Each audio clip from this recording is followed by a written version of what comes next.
Welcome to Infi math.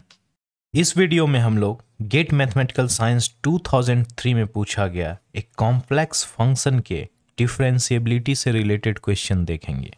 Complex function के differentiation के case में तीन बातें इंपॉर्टेंट हैं। पहला कि फंक्शन किसी पॉइंट पर कोशी-रीमान इक्वेशन सेटिस्फाई करता है, फंक्शन किसी पॉइंट पर डिफरेंशिएबल है और फंक्शन किसी पॉइंट पर एनालिटिक है। तो कोशी-रीमान इक्वेशन सेटिस्फाई करना, एनालिटिक होना और डिफरेंशिएबल होना, ये तीनों मिलती जुलती चीज़ें हैं, लेकिन इनमें कुछ अंतर हैं। ये क्वेश्चन उसी अंतर पर आधारित है। अगर आप ये डिफरेंस को अच्छे से समझते हैं तो आप इस क्वेश्चन का आंसर दे सकते हैं। तो अगर कोई फंक्शन किसी पॉइंट पर एनालिटिक है तो वो डिफरेंशिएबल होगा उस पॉइंट पर, और अगर कोई फंक्शन किसी पॉइंट पर डिफरेंशिएबल है तो उस पॉइंट पर कोशी-रीमान इक्वेशन सेटिस्फाई करेगा। यानी एनालिटिक होना किसी पॉइंट पर सबसे स्ट्रॉन्ग कंडीशन है, और एनालिटिक होने के बाद फंक्शन अपने आप उस पॉइंट पर डिफरेंशिएबल और CR इक्वेशन को सेटिस्फाई करेगा। जबकि ऐसे फंक्शंस हो सकते हैं जो डिफरेंशिएबल हों किसी पॉइंट पर लेकिन उस पॉइंट पर एनालिटिक ना हो। उसी तरह इन दोनों में भी रिलेशन है कि कोई फंक्शन अगर किसी पॉइंट पर डिफरेंशिएबल है तो उस पॉइंट पर CR इक्वेशन को सेटिस्फाई करेगा, लेकिन ऐसे भी फंक्शन हो सकते हैं जो किसी पॉइंट पर CR इक्वेशन को सेटिस्फाई करें लेकिन वो उस पॉइंट पर डिफरेंशिएबल ना हो। तो ये जो रिलेशन है वो इस तरह का है। चलिए अब हम लोग इस पार्टिकुलर सवाल को देखते हैं। तो जो दिया हुआ फंक्शन है fz equals to z square conjugate of z, और अगर हम लोग z को लिखें x प्लस IY तो z बार ये दोनों मिलकर हो जाएंगे मॉड z स्क्वायर, यानी z into mod z square, और z को हम लोग लिख सकते हैं x प्लस IY, और मॉड z स्क्वायर हम लोग जानते हैं होता है x square plus y square. तो जो गिवन फंक्शन का रियल पार्ट होगा वो होगा x into x square plus y square, जबकि इसका इमेजिनरी पार्ट जो होगा वो होगा i times y x square plus y square. यानी ये हो गया इमेजिनरी पार्ट और ये हो गया रियल पार्ट। इसे जनरली हम लोग u(x,y) से रिप्रेजेंट करते हैं, जबकि इमेजिनरी पार्ट को हम लोग v(x,y) से रिप्रेजेंट करते हैं। हम लोग इस फंक्शन को और थोड़ा सिंप्लीफाई कर लेते हैं तो ये हो जाएगा x cube plus x y square plus i times y x square plus y cube.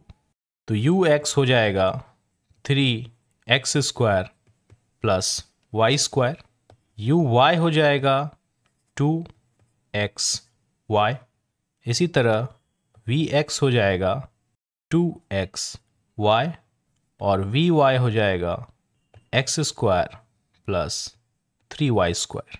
और जो हमें प्रॉब्लम सॉल्व करना है वो आप देखिए z इक्वल टू 0 पर सॉल्व करना है। At z equal to 0 x equals to y equal to 0, तो हम लोग देख सकते हैं कि जो गिवन फंक्शन है वो ux equal to 0 equal to vy and uy equals to 0 equals to minus vx। यानी जो दिया हुआ फंक्शन है वो 0 पॉइंट पर कोशी-रीमान इक्वेशन सेटिस्फाई करता है। तो क्या ये फंक्शन 0 पर एनालिटिक भी है? तो हम लोग जानते हैं कोई फंक्शन किसी पॉइंट पर एनालिटिक तब होता है जब उस पॉइंट के किसी ओपन नेबरहुड पर कोशी-रीमान इक्वेशन सेटिस्फाई करता है। हम लोग देखें तो ux equals to 3x square plus y square, जबकि vy हमारा है x square plus 3y square, और हम लोग जब इसे इक्वेट करते हैं 3x square plus y square is not equal to x square plus 3y square in any neighbourhood of 0। यानी 0 के किसी भी नेबरहुड में अगर हम लें तो इस सभी पॉइंट पर except this point where x equals to y, ये बाकी सभी पॉइंट पर इधर और इधर ये इक्वेशन होल्ड करता है एक्सेप्ट दिस लाइन। इसका मतलब है कि 0 के किसी भी ओपन नेबरहुड में ये जो ux इक्वल्स टू vy है, जो कि कोशी-रीमान इक्वेशन का फर्स्ट इक्वेशन है, इसे सेटिस्फाई नहीं करता है। तो इसलिए F Z does not satisfy C R equation in any neighbourhood of Z equal to 0, यानी 0 पर function C R equation satisfy करता है लेकिन 0 पर यह फंक्शन एनालिटिक नहीं है। अब हम डिफरेंशिएबिलिटी के डेफिनेशन का यूज़ करके पता लगाएंगे कि क्या ये फंक्शन 0 पर डिफरेंशिएबल है। तो एफ प्राइम 0 इक्वल्स टू हो जाएगा limit delta Z goes to 0 F delta Z minus f0 divided by delta Z. और जब हम लोग f डेल्टा जेड लिखेंगे तो ये हो जाएगा डेल्टा जेड का स्क्वायर डेल्टा जेड का bar minus 0 divided by delta Z, और लिमिट हो जाएगी डेल्टा जेड गोज टू 0। अब ये डेल्टा जेड इससे कैंसिल हो जाएगा तो ये मिलेगा limit delta Z goes to 0 और डेल्टा जेड बार मिलकर हो जाएंगे मॉड डेल्टा जेड का होल स्क्वायर, और जब हम लिमिट लेंगे जेड गोज टू 0 तो ये आएगा 0, यानी फंक्शन 0 पर डिफरेंशिएबल है। इसका मतलब है कि गिवन फंक्शन कोशी-रीमान इक्वेशन सेटिस्फाई करता है और डिफरेंशिएबल है, जबकि ये एनालिटिक नहीं है। तो ये एनालिटिक नहीं है, कोशी-रीमान इक्वेशन सेटिस्फाई करता है। इस पार्ट में लिखा हुआ है कोशी-रीमान सेटिस्फाई तो करता है लेकिन डिफरेंशिएबल नहीं है, इसलिए ये ऑप्शन भी गलत है। इसका करेक्ट ऑप्शन जो होगा वो सी होगा।